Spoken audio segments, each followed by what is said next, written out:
Hi, guys. I appreciate you having me. I hope you guys had a good weekend. It was definitely a busy one for the Trump administration. On Friday, the president signed several proclamations ahead of the start of the new month. Those are all available at whitehouse.gov. On Saturday, you may have not noticed, but it was the president's 100th day in office, for those of you not keeping count. The president took several significant steps towards leveling the playing field for American workers and businesses while visiting an Ames factory in Harrisburg, Pennsylvania. Ames has been making tools in America since before our country's founding. It's an example of the amazing persistence of the American spirit, the type of company that will be able to expand and create new jobs under the president's pro-growth economic agenda. He signed 2 executive orders at Ames that will help keep jobs and wealth in our country. The first fulfilled an executive order of a major campaign promise by directing the Secretary of Commerce to identify every violation and abuse of our trade agreements and to use every measure available under the law to end those abuses. And the second established the Office of Trade Manufacturing Policy, which will be led by Dr. Peter Navarro. This office replaces the National Trade Council and elevates it to a permanent office within the White House, sending an important signal to the world that the United States will no longer tolerate trade cheating while our manufacturing and defense industrial base suffers. He also signed a third executive order over the weekend establishing the American Technology Council, which will be led by Chris Liddell, which is dedicated to modernizing the federal government's information technology so that it works more efficiently and effectively for everyone. And he wrapped up the day speaking to thousands at a rally in Pennsylvania. This weekend, the president also engaged with some of our longtime allies in Southeast Asia who are on the front lines against the fight against ISIS and other forms of terror through calls with the president of the Philippines, the prime minister of Singapore, and the prime minister of Thailand. Today's a start of another big week here. After signing a proclamation on Law Day, he stopped by the Kennedy Garden, where around 100 members of the Independent Community Bankers of America kicked off their Capital Summit. Smaller banks are one of the driving forces behind economic investment and development in our communities, but they've been disproportionately harmed by the dramatic increase in regulation since 2008, declining in number by 30% since 2008.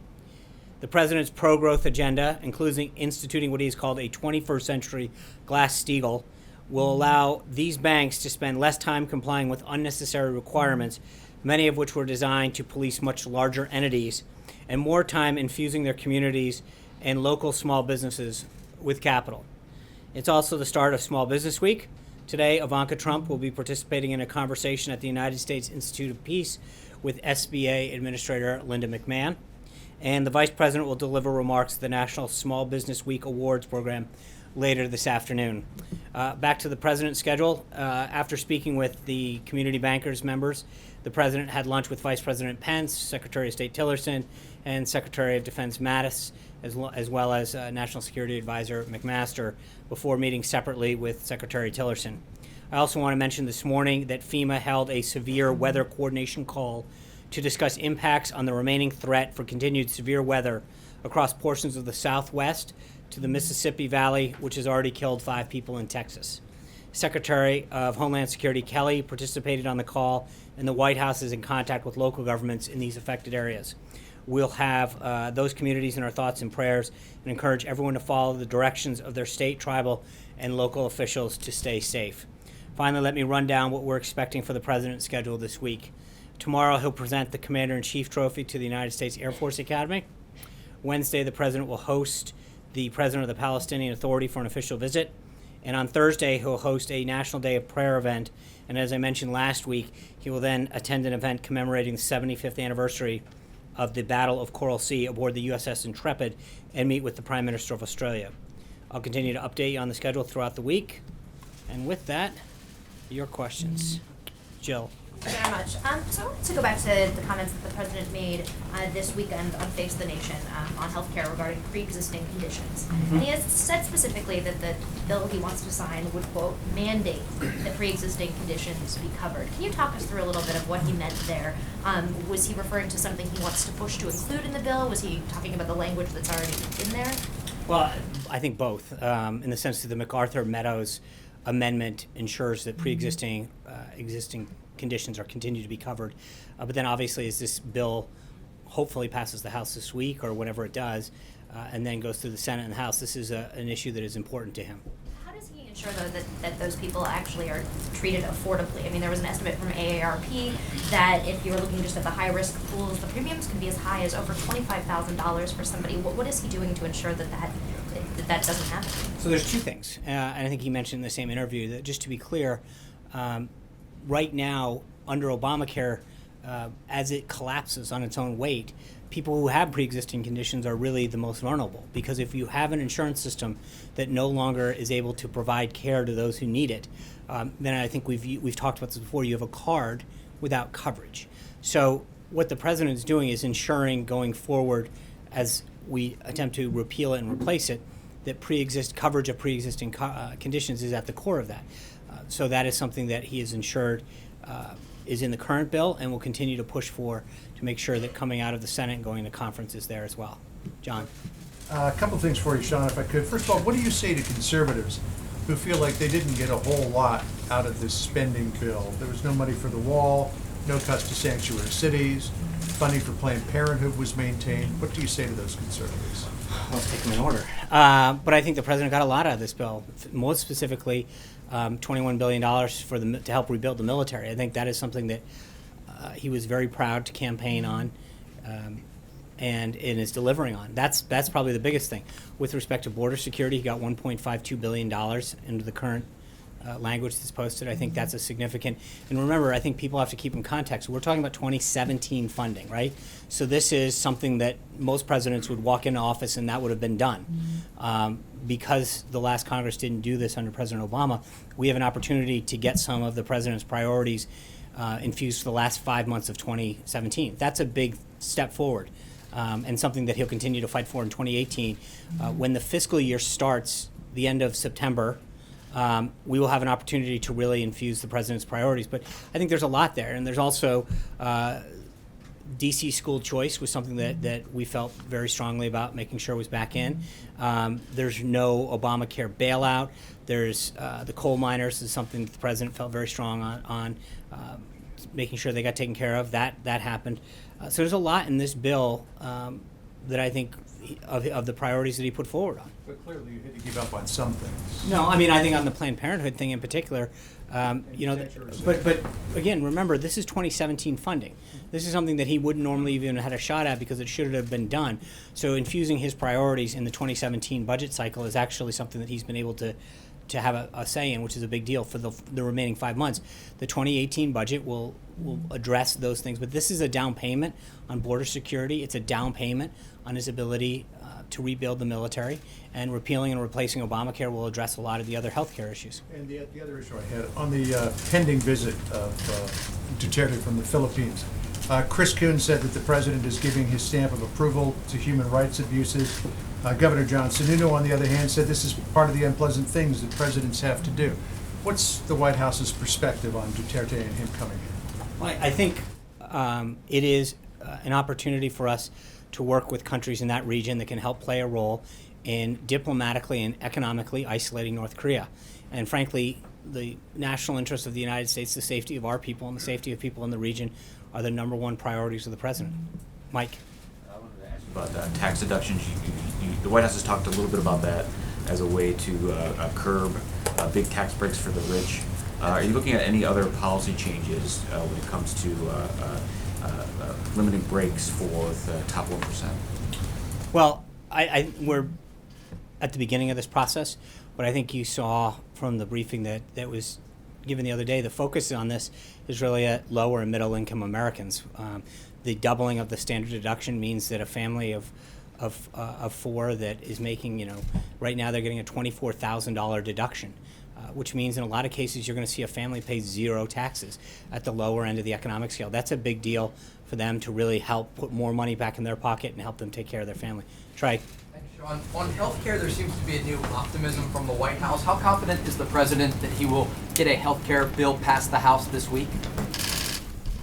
I think the president has made it clear that he's not instituting a timeline. I've said this before, and I'll continue to say that we feel confident the direction this is going. We see more and more members come on board. A lot of the changes were made make the bill not only better, but garner greater support. So we feel very good about it. On North Korea, today the president told Bloomberg he was open to meeting with Kim Jong-un if the conditions were right. How does the president define the right condition to have this meeting? Well, there's a lot of things that go along with that, and I think that's the key thing. Under the right circumstances was, I believe, the phrase he used, and I think that is something in keeping with our consistent with the policy expressed by Secretary Tillerson as well. We've got to see the provocative behavior retched down immediately. There's a lot of conditions that I think would have to happen with respect to its behavior, and to show signs of good faith. Clearly, the conditions are not there right now, but I think the president's made it clear, as Secretary Tillerson had the other day, that if the circumstances present themselves, we would be prepared to, but they're clearly not at this time. Thanks, Sean. Picking up on healthcare, it's believed possibly that you might be down, Republicans down to maybe just a handful of votes away. Here we are at 2 o'clock Monday afternoon. Is this the closest that you think you've gotten? I know you don't want to talk about timelines, but is this as close to maybe getting to that magic 216 number that you've talked about? Well, sure. We're not going to. Once we get 216, we'll stop counting, and I think the speaker gets that. But as I mentioned to Trey, we're getting closer and closer every day. So I would assume that today we were closer than we were a week ago, but we're not there yet, and that decision is going to be wholly within the speaker, the majority leader, and the whip to let us know when they're going to open that vote up. And let me ask you about Dodd-Frank. The president just gave an interview in which he said, I am looking at that right now. He goes on to say there's some people that want to go back to the old system, right? So we're going to look at that, meaning potentially breaking up the bank. So breaking up the banks, going back to Glass-Steagall, is that something that he is just looking at, or is that something that is a preference of his at this point? I think I mentioned it in the opening. He's looking at a 21st century Glass-Steagall. But it's something that we've talked about at the beginning. He mentioned this on the campaign trail. It shouldn't be a surprise to anybody, but it is something that is currently being looked at. Sarah? Thanks, Sean. So you're saying that you're not confident that the votes are lined up behind the health care bill. So this morning when Gary Cohn said that the bill was ready to be brought to the floor, did Gary Cohn misspeak? No, I would never want to get in front of the speaker. That's up to them. We have a good whip count. I think we feel very good about where we are and where it's headed. But ultimately, the speaker and the House leadership determine when to call a vote. I think that we know that when the vote gets called, we'll feel confident that it's going to be able to pass. Zeke? Thanks, Sean. The president on the campaign trail raised alarm about federal debt and deficits. This spending bill that would get us through the end of the fiscal year doesn't include any of the offsets related to the president requested in this year's budget. Is the president, will the president sign this agreement that does increase the federal deficit? I think we got a number of the president's priorities included in the CR. When we are at the final point, the president will make a decision. But right now, he's pleased to see the plus up for the military. He's pleased to see a down payment on border security. He's pleased about the DC opportunity scholarships. There's a lot that he's pleased in, and I think, again, as I mentioned to John, we're getting a shot at the 2017 funding, which should have been done last year. So You called for keeping that balance, essentially. I understand that, and I think that obviously, this is something that required 60 votes in the Senate. We couldn't have our entire way on this, but we're 5 months away from having a 2018 budget, and I think the president's priorities will be reflected much more in that. Annie? Just a question for Dave. You made comments when asked about French freedom. You said that journalists are not exempt from assassination. Did the president know about those comments and about his record of human rights abuses when he extended the invitation for him to visit the White House? The president gets fully briefed on the leaders that he's speaking to, obviously, but the number one concern of this president is to make sure that we do everything we can to protect our people, and specifically to economically and diplomatically isolate North Korea. And I think when you look at what he is doing in terms of building that coalition of countries in that region to do it, I think this is hopefully going to have. Well, he knows. Yeah, I'm not going to tell you every single thing that's in his brief, but he's well aware of when he speaks with a leader. He gets briefed on a lot about what they're doing, what they've done. That's all part of the brief. Mara. Question just about the future of Sebastian Gorka. Can you tell us why he's leaving the White House? There's no personnel announcement at the time. I have no belief that he is currently leaving the White House. So there's nothing to update you on with respect to that, and we wouldn't comment on personnel matters at this time. Mara. John, I have a healthcare and an Israel question on healthcare. When the president talks about a guarantee for pre-existing conditions, current law says insurance companies have to sell to people with pre-existing conditions, and they can't charge them more than someone else in that area. Is that the guarantee that the president wants? So the bill does not remove Obamacare's guaranteed issue requirement. Right. That's it. And on the community ratings, the bill would allow states to waive Obamacare's community rating requirement if certain conditions designated to preserve access to coverage from people with pre-existing conditions are met. And there are reduced average premiums, increased enrollment, stabilize the market, stabilize premiums for those with pre-existing. The bottom line is to try to give the states flexibility to actually get that premium down. Right, but people with pre-existing conditions would continue to get access, but not at the same price as other people. Well, the idea is actually they would create a high-risk pool. The idea is actually to create a system where it gets the premium down for them as well. High-risk pools could still charge them much more. No, but you can't keep saying, you're right. When I say the whole goal of this is to give the states the flexibility to get lower premiums. That's the goal all around, is to make sure that the system that we employ gets it down. John Gizzi. I'm sorry. Sorry about that. Thank problem. you, Sean. The president turned to Bibi Netanyahu at that press conference and famously said settlements are not helpful. Israel is going to build 15,000 new homes in East Jerusalem. Does he think that Netanyahu is snubbing him? We're going to have a conversation. I'm sure that we'll continue to have conversations with the prime minister, and so I'm not going to. That'll be something that the president will continue to discuss. John. Thank you. Oh, we'll do two Johns. Okay. Let me go first, Chuck. All right, sound good? It's quite a negotiation. we may need you. From the art of the deal. Thank you, Sean. I wanted to ask about some news the president made this morning in an interview that he conducted with Bloomberg. In that interview, he talked about the possibility of raising gas taxes to pay for infrastructure spending. And of course, the president has put forward the idea of $1 trillion infrastructure spending plan. Can you talk a little bit more about this possibility of raising gas taxes? Yeah, so what the president said during that interview is that folks from the industry had come to him and expressed to him how the deteriorating roads were affecting their ability to deliver goods and services throughout this country, and that they had expressed a willingness to see something like that as a way to help pay for and repair the roads and bridges, and that he said that he, out of respect, would definitely listen to them and consider it. That's. As it relates to this idea that the gas tax in America hasn't been raised for some time, what makes the president believe that now is the time that Republicans who have been opposed to this idea would be open to this idea? I think you're missing. Look, he did not express support for it. He expressed that a group that had met with him expressed support with it, and that he, out of respect, would consider their request.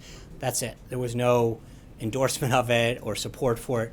He was just relaying what another industry group had shared with him about how to pay for the roads and bridges that need to be repaired, and the impact that deteriorating roads and bridges are having on their ability to operate and to deliver goods and services, and frankly, the cost that it is having on their trucks, on their infrastructure. John Gizzi. You have not foreclosed this possibility of raising. No, I think people ask the president all the time, please consider the following policy, and he has an open mind. I mean, there are people on both sides of the aisle, different backgrounds, that come in to see the president and ask him, could you please consider this? Will you keep an open mind on it? And I think that's frankly what the president was doing. John Gizzi. Thank you, Sean. Thank you, John. And thank you, John. I have two questions, one foreign policy and one on domestic politics. First, last Wednesday, the Kremlin outlawed the Open Russia movement, the premier opposition group to the ruling regime in Russia, and the following day, security forces were forcibly closing down Open Russia's office in Moscow and other places. Does the administration have a statement on this? I do not. I would refer you to the State Department. All right. My second question is, on Sunday, Congresswoman Ileana Ross-Layton, a 14-term veteran of the House, past chairman of the House Foreign Affairs Committee, announced her retirement. Her statement comes on the heels of a similar announcement by Congressman Chaffetz, and before that, only a few weeks ago, Lynn Jenkins of Kansas. That's 3 respected Republican House members all calling it quits. Is the president concerned about the number of Republican House members who do not want to be on the ballot next time and are leaving Congress? No, and I respectfully, I would say that there are 2 groups of folks. I mean, in the case of Congresswoman Russ Layton, I think she's been here 35 years, and she just 28. And so she's just decided that it's time to retire. In the case of Congressman Chaffetz, he announced that, that doesn't. I don't think that there's any belief that you have to stay here for 20, 30, 40, 50 years. There's always going to be churn between election cycles between members of both parties who decide for a number of reasons to go back home, and I think that's a healthy part of the democracy, and that's frankly something that our framers sought as citizen legislature. So to some degree that's a healthy part of it, but we feel very confident about where we stand. Jennifer.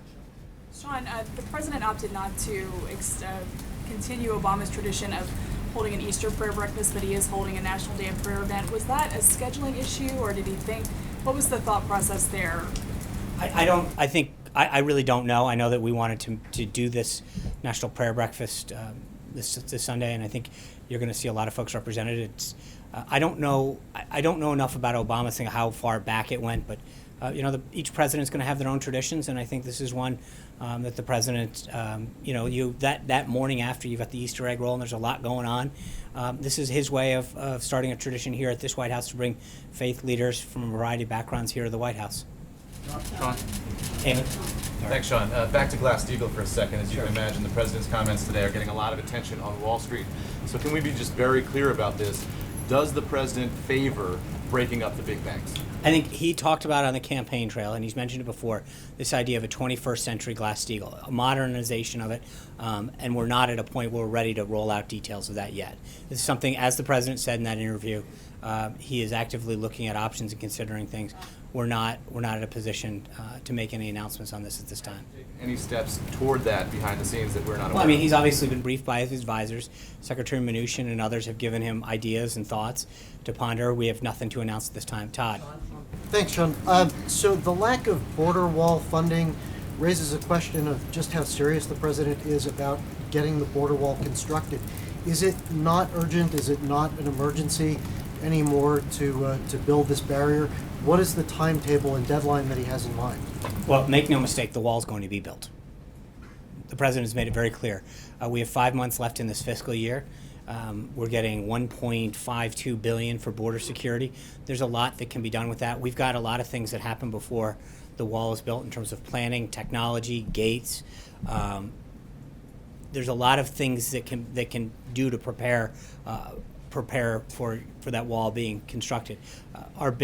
This was a down payment for 2017, and as we get ready for fiscal year 2018, that'll start in the beginning of October, this will be a major priority.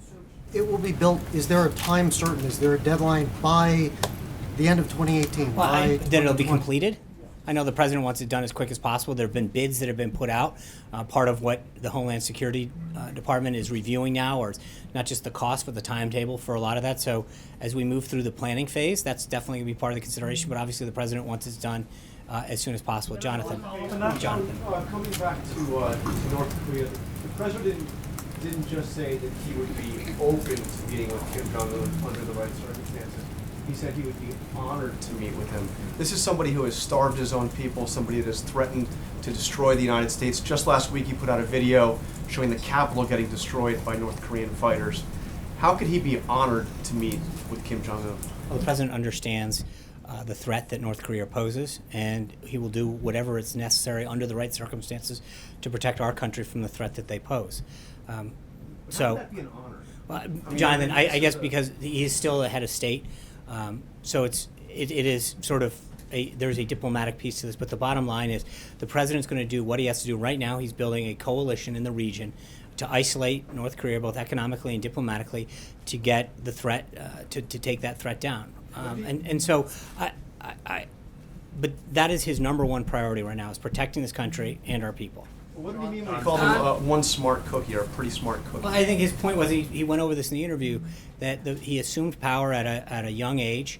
when his father passed away, and there was a lot of potential threats that could have come his way, and he's obviously managed to lead a country forward, despite the obvious concerns that we and so many other people have. He is a young person to be leading a country with nuclear weapons, and so. That set aside, I think the president recognizes the threat that he posed and is doing everything he can to isolate that threat and to make sure that we bring stability to the region. Margaret. Sean, on North Korea and then on Philippines. On North Korea, both with the president's comment on Kim Jong-un and what Secretary Tillerson said, you seem to be making the offer that we could have direct talks with North Korea. Who's going to be leading those? Please. Yeah, I think the White House? I think that you've the key part of the president's statement was under the right circumstances. And that is the key. And those circumstances do not exist now. This is consistent with what Secretary Tillerson said the other day. But I think that if North Korea continues down a degree of provocative behavior, then those circumstances will never be there.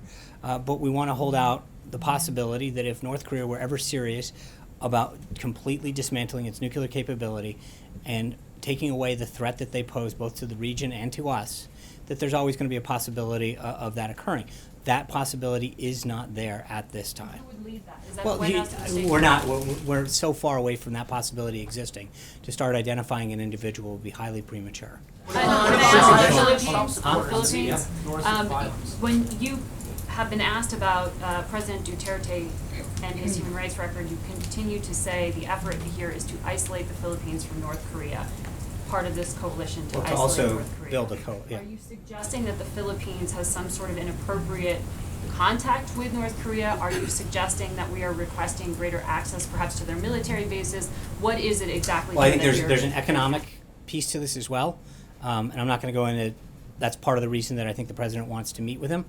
And I'm not going to get ahead of their discussions, but I would suggest to you that there are multifaceted ways and areas in which not just the Philippines, but other countries in the region can help play a role, both economically, diplomatically, and otherwise, to help deter the threat that they pose. Are you suggesting, though, that they are trading or conducting some kind of No, I'm not financial gonna- like I said, When you say I- economic peace, that's what I just want to clarify. Right, and again, I'm just going to let the president will have an opportunity to speak with him about those objectives.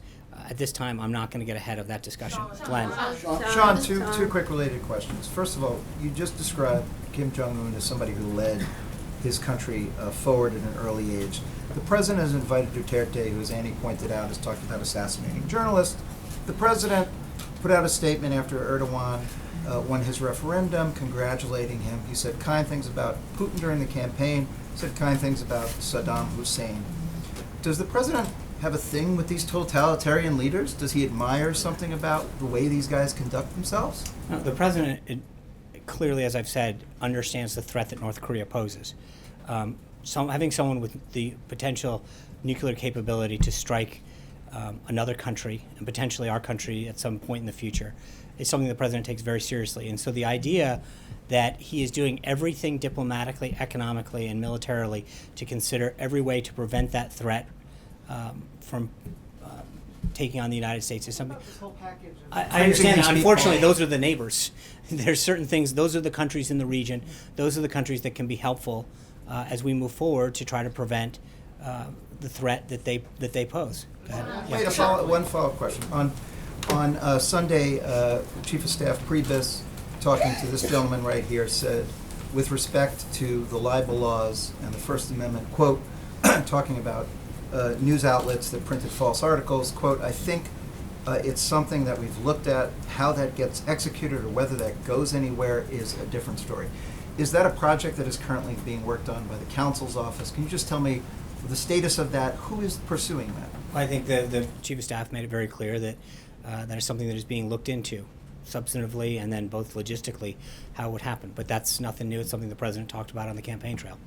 Is the council actually investigating I will this? not go into, but I just tell you that it's been Sean, two questions. One on, just to clarify on North Korea, were those conditions that you laid out to the earlier question, are those the conditions that would have to be met before there was any meeting, i.e. that North Korea would have to agree to totally disarm its nuclear program, stop threatening their neighbors? Are those the conditions? I think those are some of the conditions. There's going to be a whole host of ones that we determine that the State Department determines in consultation with the President that have to be met. As I mentioned, we are so early into this process that I don't see this happening anytime soon. But I think that, as the President, like I said, under the right circumstances, those circumstances aren't present today, and there would have to be significant change for that to even be a possibility. Okay, a question on a separate subject. The chief executives of United Airlines will be on the Hill tomorrow. Is the president at all, does the president think that Congress should pass any laws after the incident last month where the passenger was dragged off? Should there be more done to protect passengers on airplanes from those type of incidents? I think there's two things. One is I think the industries probably need to, and have said that they've taken a look at how they're handling a number of issues within that, both in terms of compensation, how they're handling passengers who are on planes. So there's an industry component, and then I'll leave it up to Congress to decide whether or not it's appropriate to address it legislatively. Once there was a piece of legislation, then we could, we would have an opportunity to weigh in that. Cecilia. I just want to ask you to clarify something else the president said. He said, "I don't stand by anything." How is the American public supposed to digest that, supposed to trust what the president says when he himself says of his own comments, "I don't stand by anything"? What are you referring to? It's in the CBS interview with John Dickerson in the Oval Office. I need the more context. It was about wiretapping. He was asked to, if he still believes President Obama is a bad or evil guy.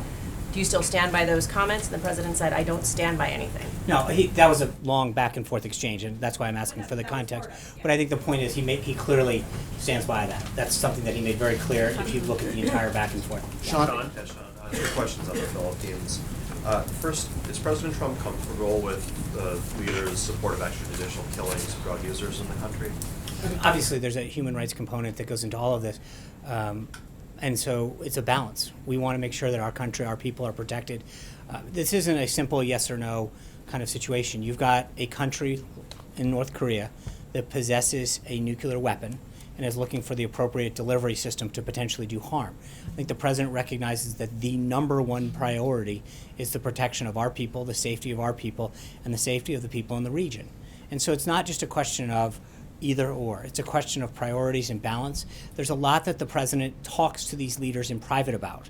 And I think you saw that case in Egypt, where sometimes that kind of diplomacy, privately talking about them and building a relationship, can achieve results, not just for our people, but for their people, and discussing how the human rights issues. But I think that it would be a mistake to assume that the president, because we don't put out statements publicly chastising leaders at every call, means that the president's not. Hold on. Let me answer the question.